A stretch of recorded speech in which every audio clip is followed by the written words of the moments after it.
আব্দুস সাত্তার। রাষ্ট্রপতি জিয়াউর রহমানের মৃত্যুর পরের দিন বিচারপতি আব্দুস সাত্তার প্রথম অস্থায়ী রাষ্ট্রপতি হিসাবে বাংলাদেশের দায়িত্ব পালন করেন।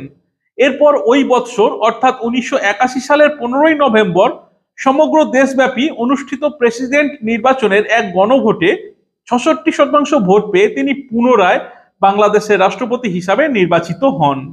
তার শাসনকালে সরকারের মন্ত্রীদের বিরুদ্ধে ব্যাপক দুর্নীতির অভিযোগ ওঠে, আর মূলত ওই সমস্ত কারণে তিনি 1982 সালে শারীরিক অসুস্থতার কারণ দেখিয়ে রাষ্ট্রপতির দায়িত্ব পালনে অব্যাহতি চান। এরপর তিনি 1982 সালের 24শে মার্চ বাংলাদেশের রাষ্ট্রপতি পদে ইস্তফা দেন। তিনি 1982 সালের 24শে মার্চ পর্যন্ত বাংলাদেশের রাষ্ট্রপতি পদে বহাল ছিলেন। তিনি প্রায় 300 দিনের কাছাকাছি বাংলাদেশ শাসন করেছিলেন। তিনি ছিলেন বাংলাদেশ জাতীয়তাবাদী দল বা বিএনপির সদস্য।